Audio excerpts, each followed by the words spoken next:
What happens when you design a micro bookshelf speaker, literally forged out of a solid billet aluminum block, implement an isobaric chamber, folded ribbon AMT tweeter, as well as drivers designed by Mark Fenlon.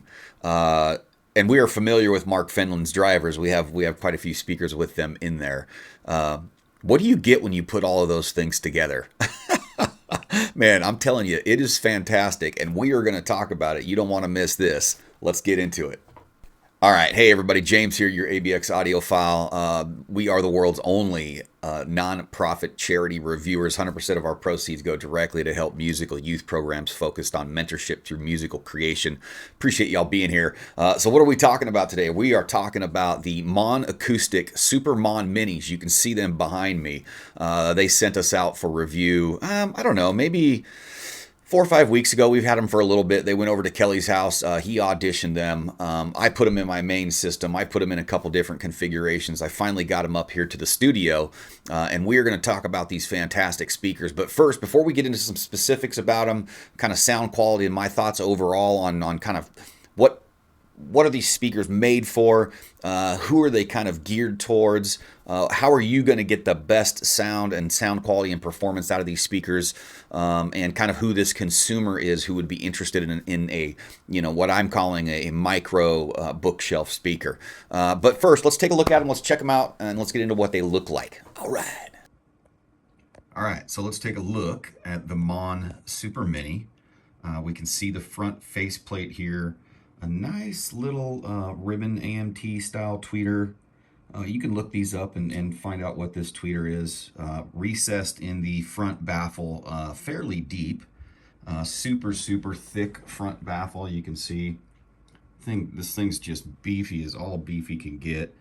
Nice little waveguide there. And then we work our way down to the main driver. Again, isobaric chamber there, so there's actually a driver behind that in kind of a sealed chamber, if you will. You can look up some of the specifics there, and that's that Mark Fenlon driver as well. And we've been listening to a lot of those this year. Full range drivers, they've got a nice crossover setup in here, but that's the front. And let's take a look at the back. Okay, and around the back of this guy, again, we see the rear baffle being solid aluminum, and they talk about what type of aluminum it is on their website. A nice little port here. Nice finishes, fit and trim look good. Everything feels nice, looks really nice. A nice labeling back here. These, excuse me, these are the 2024 version. Very nice binding posts here. We put a magnet on them. We didn't get any magnetivity there. Really nice ends. You can see right there. They look really good. And they do open up, and they have the space there for your wire to go through if you had some different type of connectors. You've got the full 5-way guy there. And that's the back. Spinning this guy to the side, you can see all just fantastic aluminum. If you want to see this thing kind of pulled apart, there's a couple different reviews and photos online. I'm not going to take these apart, being I don't own them, and they are a review set, although we will be raffling these off in our Discord. So anyway, that's what she looks like. And just for a size reference, we talk about these being a kind of a micro bookshelf. They are really small. So here's my headphones. These are my ETA headphones. If you guys haven't checked out ETA, super cool, man. But yeah, there's my headphones. So in reference, and those are not big headphones. So these are literally probably something that's going to be really good for a nice near field or desktop setup. I could see a nice little tube amplifier, or some sort of tube preamp with these on a desk. Really cool. All right, so that was kind of overview of the structure of the Super Mon Mini. How did this thing sound, and how did we use it? So let's get into how we would use this speaker, or maybe for lack of better words, who this speaker is kind of designed for.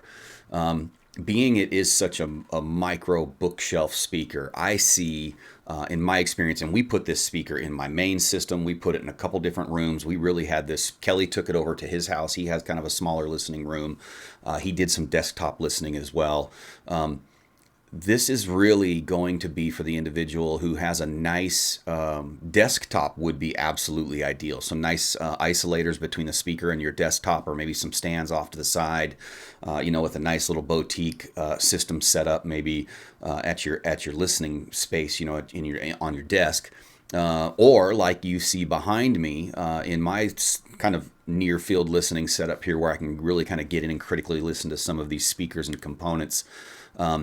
The speakers being about 4 or 5 feet apart and kind of in front of you, they need to kind of be on axis. That waveguide for that tweeter kind of really, it's kind of a narrow width for that kind of sweet spot right there. So a near field setup, either at a desktop or small room, small apartment, something like that, is going to be ideal for these guys. All right, so let's talk about how these things sound a little bit. Being a micro bookshelf speaker or a mini bookshelf speaker, you don't really have to worry about bass. We're not really talking about bass because there really is not any, to be had.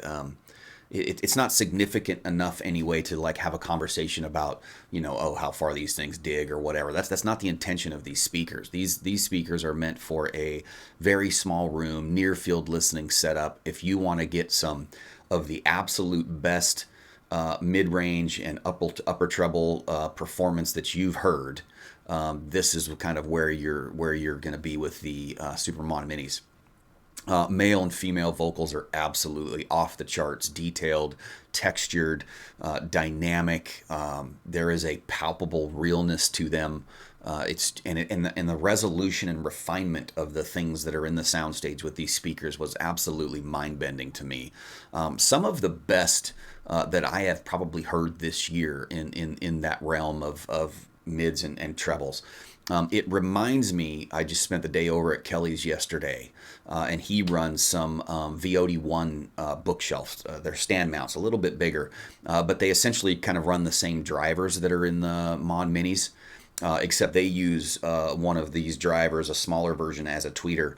And a lot of similarities there, that clarity, focus, and detail, those dynamic swings within that frequency range. We're not talking, excuse me, we're not talking about that bass region, but that upper mid vocal treble space, dynamic, clean, the transient ability of these speakers, just everything's fast and quick.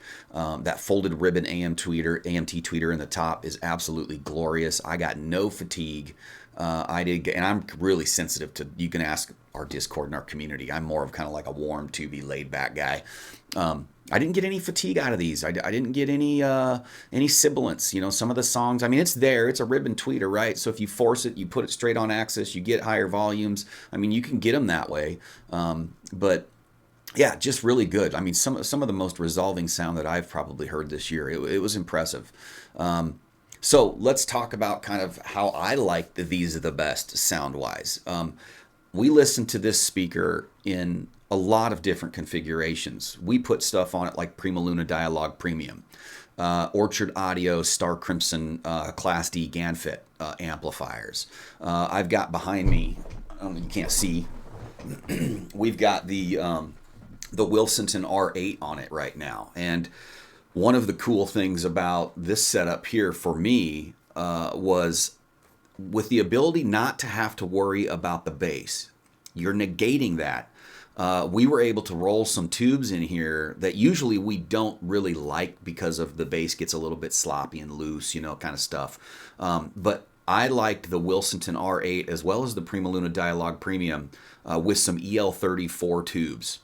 The clarity, focus, and detail of the Super Mon Minis, just by their nature being, that ultra thick cabinet, eliminating resonance basically, and the clarity of that ribbon tweeter.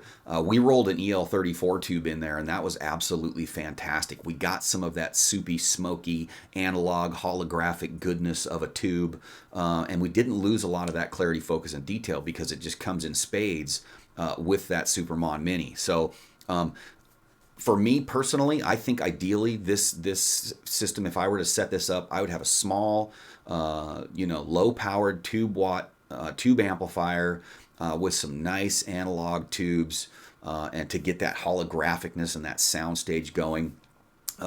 Kelly actually preferred the Orchard Audio Class D GAN amps with these. He's a little bit more of a clarity focused detail monster than I am.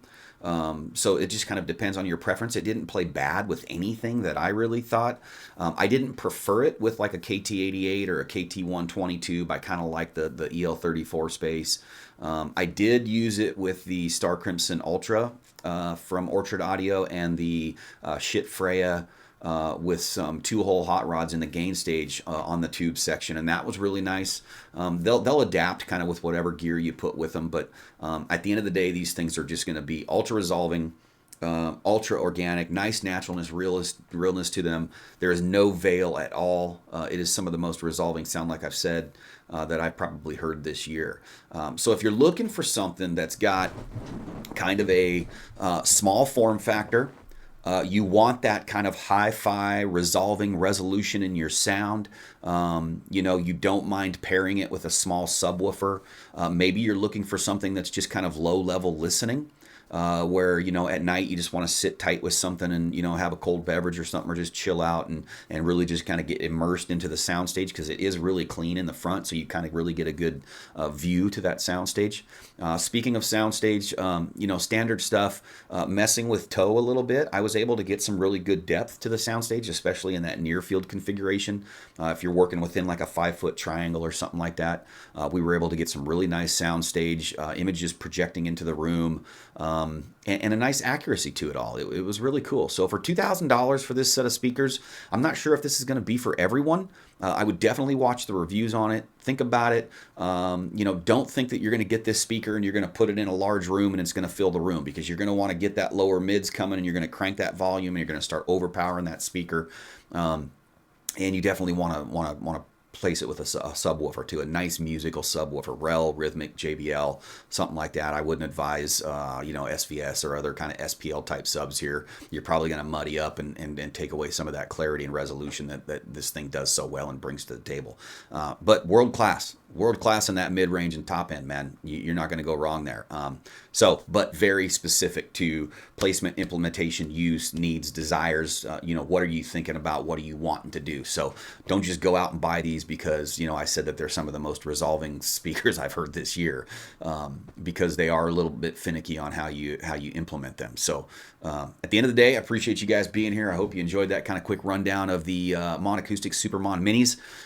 They were kind enough to donate these to our group, so we will be raffling this set off in our Discord in early 2024, probably a couple months from now. So make sure you check all the links in the description below and get into our Discord, and maybe you can win these guys and bring them home. So Happy New Year to everybody. Hope you had a great holidays, and don't forget to be a good human.